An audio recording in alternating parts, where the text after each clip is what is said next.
Good morning, everybody. My name is Deuce Arnold, and for today, we'll be discussing and learning trig functions of acute angles. So, yeah, let's get into it. So, the plan for today, uh, number one, we're gonna understand sine, cosine, and tangent.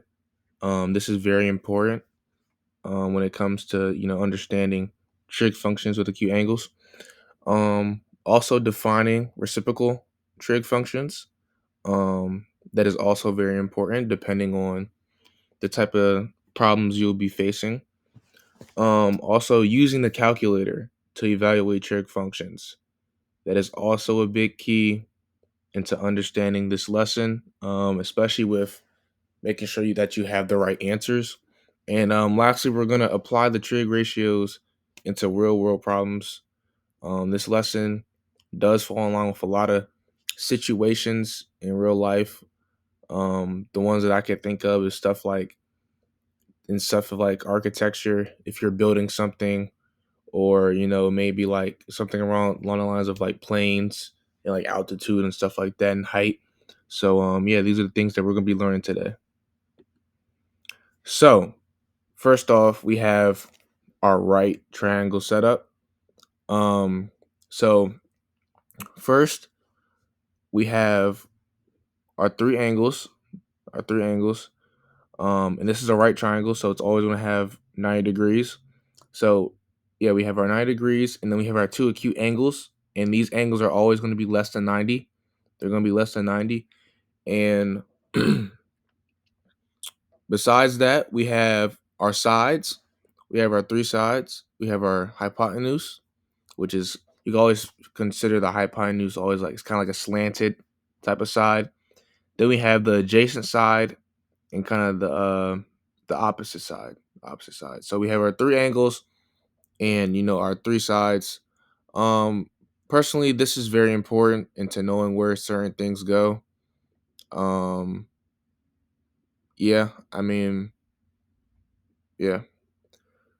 So for our next slide, we are going over sine, cosine, and tangent. Like I said, this is very important. Very important. And sometimes a lot of people get it confused. So there is kind of like an acronym that we use to make sure that it's kind of like in our heads, in an easier way. So that acronym right here, SOHCAHTOA, SOHCAHTOA, right? And I'm gonna kind of break it down for you. So for sine, which is so, right? The S is always gonna be sine, right?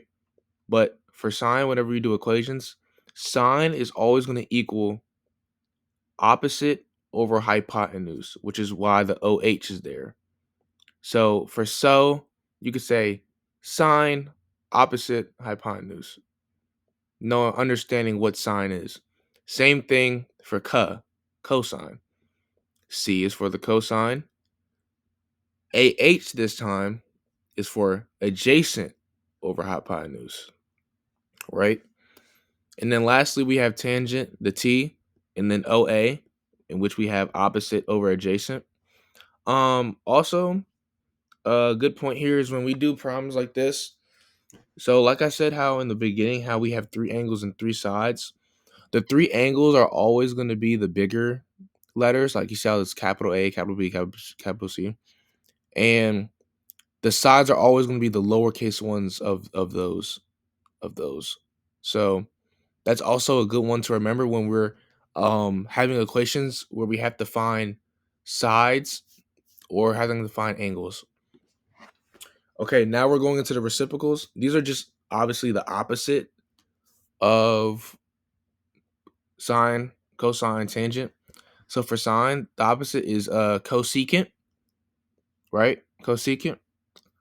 Um, and then for cosine, we have secant, as we can see right here. Um, and then cotangent right here, opposite of tan. Um, yeah, kind of have the visible right here so you can kind of understand. It's just basically the opposite. Stuff like that. Also pretty good for us to know. Um, Now, all these 6 functions, they're defined only for acute angles, which means that like the angles are less than 90 and like they're always going to be inside the right triangle. All right. Also very important. Famous triangles. Famous triangles. So there's 2 special right triangles that we should know. We have the 30 60 90 triangle, right, which is equilateral triangle, sorry, and an isosceles right angle triangle, which is the 45 45 90 triangle. Now, memorizing these, it helps a lot, especially like if you're doing like tests or quizzes, like you won't need any like calculators for this. So for the 30 60 90 triangle, I'm gonna make this quick. The ratios are kind of in a span of, as you can see, 1, 2, square root of 3, in a sense.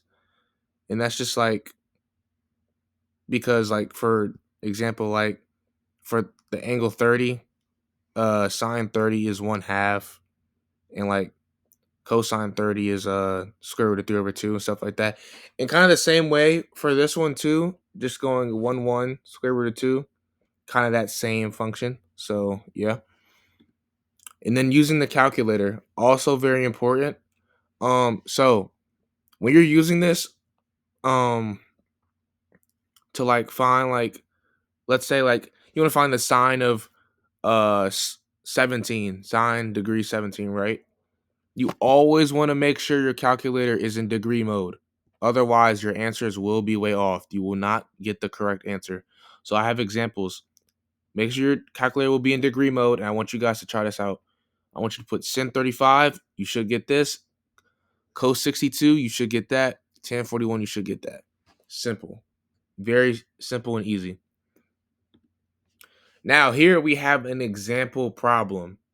Now, I kind of gave you guys kind of the steps of the answer, but I kind of want you guys to go through it, but I kind of already gave you the steps of the answer. So the problem that I have for y'all is we have a right triangle with a hypotenuse of 6 with a 43-degree angle. Now, the question was to find the measures of the other 2 angles in the lengths of the other 2 sides. So for step 1, we could see that since we already have, since it's a right triangle, it means we already have 90 degrees and we have 43 degrees. So we just have to find the other degree. So what I did was is 180 minus 90, the 2 degrees, minus the 43, right? And we get 180 because all of these add up to 180. And then we get 47 over another angle. Now, since we have all our angles, we're able to find the sides. They all have to go along with each other.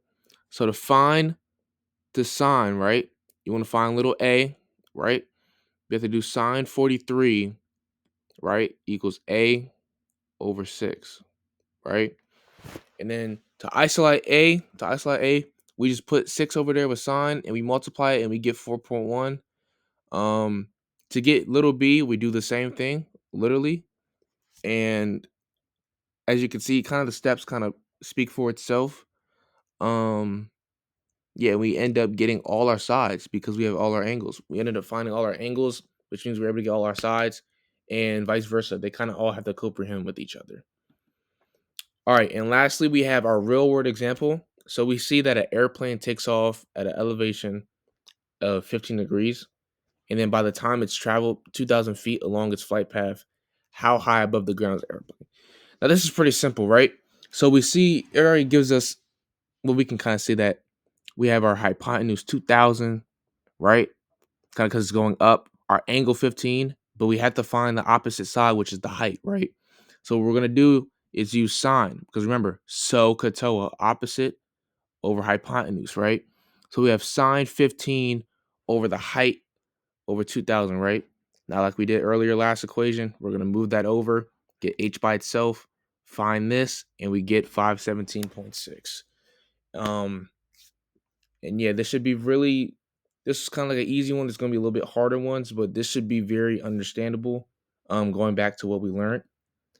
And to be honest, yeah, here's our review. We have our key takeaways. Trig is everywhere. It's everywhere. Make sure you guys understand your trig functions. Like we went over, always use SOHCAHTOA very resourceful, very important. And lastly, just make sure you know your special triangles. They will go a far way. Um, Thank you guys for listening, and I hope you guys take this into account and with the stuff that you'll be learning. And with this, you'll be successful in no time. Thank you.